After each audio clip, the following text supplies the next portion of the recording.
ఆదివాసీల ఆరాధ్య దైవం నాగోబా ఉత్సవాలు ఘనంగా జరుగుతున్నాయి. జాతర రెండవ రోజు భక్తులు నాగోబా దర్శనానికి పోటెత్తారు. నాగోబా భక్తులతో జాతర పరిసరాలు కిటకిటలాడుతున్నాయి. 5 రాష్ట్రాల నుంచి భక్తులు జాతరకు తరలివస్తున్నారు.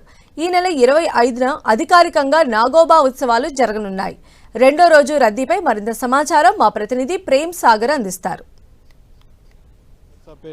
ఆదివాసీల ఆరాధ్య దైవం నాగోబా ఉత్సవాలు ఘనంగా ప్రారంభమయ్యాయి. అర్ధరాత్రి నాగోబాకి గంగా జలాలతో అభిషేకం, ఆ తర్వాత మహాపూజ అనంతరం ఉత్సవాలు ప్రారంభమవుతాయి. 5 రోజుల పాటు మెస్రం వంశానికి సంబంధించిన వాళ్ళు వివిధ రకాల పూజలు చేసి నాగోబాను ప్రసన్నం చేసుకునే విధంగా ప్రతి ఏడాది కూడా మొక్కులు చెల్లించుకుంటూ ఉంటారు. పెర్సాపేన్, బాన్పేన్, మండగాజలింగ్, బేతాల్ పూజలు, ఇలా రకరకాల పూజలు నిర్వహిస్తూ ఉంటారు. 5 రోజుల పాటు ఇక్కడే ఉండి వాళ్ళంతా కూడా పూజలు నిర్వహిస్తున్న పరిస్థితి ఉండొచ్చు. చూడొచ్చు, నాగోబా దర్శనం కోసం కేవలం గిరిజనులు, ఆదివాసులే కాదు, మామూలు జనం కూడా చాలామంది భక్తులు నాగోబా దర్శనానికి వివిధ ప్రాంతాల నుంచి తరలి వస్తూ ఉంటారు. ప్రతి ఏటా కూడా భక్తుల సంఖ్య పెరుగుతూ వస్తుంది మనం కనిపిస్తుంది. సో ప్రధానంగా జాతరలో ఆలయానికి సంబంధించిన స్ట్రక్చర్, ఇది నూతనంగా నిర్మించిన ఆలయం, రాతితో నిర్మించబడ్డ కట్టడం. దీన్ని చూడడానికి జనమంతా కూడా రావడం ఒక ఎత్తు అయితే, మెస్రం వంశానికి సంబంధించిన వాళ్ళ ఈ పూజలు వీళ్ళంతా నిర్వహించే ఈ తంతు ఏదైతే ఉంటుందో, ఈ మెస్రం వంశం ఆచారాలు చూడడానికి చాలామంది భక్తులు కూడా ఇక్కడికి వచ్చి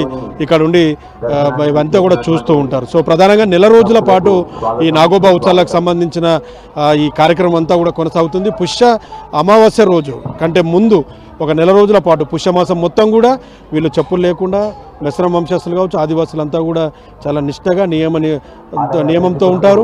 వీళ్ళందరూ 15 రోజుల పాటు వాళ్ళ ఇళ్లలో పూజలు చేసిన తర్వాత ఈ నాగోబా క్షేత్రంలో మెస్రం వంశానికి సంబంధించిన పెద్దలు సమావేశమై జాతర తేదీలు కావచ్చు, గంగాజలాల సేకరణకు సంబంధించిన తేదీలు, మిగతా వాళ్ళకి జరిగే ఈ కార్యక్రమంలో కావలసిన కుండల తయారీ కావచ్చు, మిగతా వాటన్నిటికీ కూడా ఇక్కడ సమావేశమై ప్రత్యేకంగా వాళ్ళు ఒక కార్యాచరణ అనేది రూపొందించుకుంటారు. ఆ తర్వాత నాగోబా జాతరకి 15 రోజుల ముందుగా ఈ క్షేత్రం నుంచి గంగా జలాల సేకరణ కోసం పాదయాత్రగా బయలుదేరుతారు. ఒకే లైన్లో దాదాపు 250 కిలోమీటర్లు పైగా ఈ మెస్రం వంశస్థులంతా కూడా ఒకే లైన్లో కటోడా అనే వ్యక్తి కలశం పట్టుకొని నడుస్తూ ఉంటే ఆయన ఇంకా అడుగులో అడుగు వేస్తూ ఒకే లైన్లో వీళ్ళంతా కూడా పోతూ ఉంటారు. సో మంచిర్యాల జిల్లా జన్నారం మండలం కలమడుగు గ్రామానికి సమీపంలో ఉన్న గోదావరిలోని హస్తినమడుగుగా పిలువబడే ఆ ప్రాంతంలో ఏ జంతువు కూడా ఎంగిలి చేయని నీటిని పొద్దున సేకరించి దాన్ని పవిత్రంగా తిరిగి నాగోబాకి తీసుకొస్తూ ఉంటారు. ఆ జలాలు సేకరించిన టైం నుంచి మళ్ళీ నాగోబాకి అభిషేకం జరిగే వరకు ఆ కలశాన్ని ఎక్కడ కూడా కింద కూడా పెట్టరు. వాళ్ళంతా కూడా అది ఎక్కడన్నా బస చేయాల్సి వస్తే చెట్టుకు కట్టేసి ఉంచుతారే కానీ కింద ఎక్కడ కూడా ఉంచని పరిస్థితి ఉంటుంది. తిరిగి నాగోబా క్షేత్రానికి 3 రోజుల ముందు ఇక్కడికి చేరుకొని నాగోబా ఆలయానికి సమీపంలో ఉన్న మర్రి చెట్ల వద్ద వీళ్ళంతా కూడా బస చేస్తారు.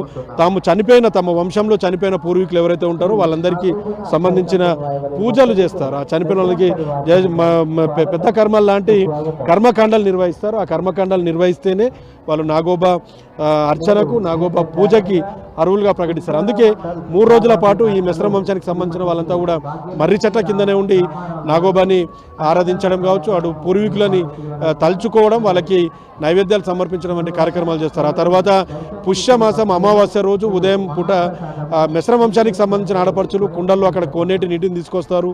ఈ ప్రాంతంలో ప్రత్యేకమైన పుట్టలు తయారు చేస్తారు. ఆ పుట్టలు తయారు చేసి 3 రోజుల పాటు ఆ పుట్ట పగలకుండా అలాగే ఉంటే కోరిన కోరికలు నెరవేరడంతో పాటు పంటలు బాగా పండుతాయి. తమ జాతి సస్యశ్యామలంగా ఈ ప్రాంతం అంతా ఉంటుంది. తమ కులమంతా కూడా, ప్రజలంతా కూడా ఆనందంగా ఉంటారని చెప్పేసి ఒక రకమైన ప్రగాఢమైన నమ్మకం ఇక్కడ ఆదివాసులు ఉంటుంది. నాగోబా క్షేత్రం అంతా కూడా భక్తులతో ప్రస్తుతం కిటకిటలాడుతున్న సిచ్యువేషన్ ఉంది. కేవలం చందుతో ప్రేమ్ సాగర్, 10 టీవీ, ఉమ్మడి ఆదిలాబాద్ జిల్లా నుంచి.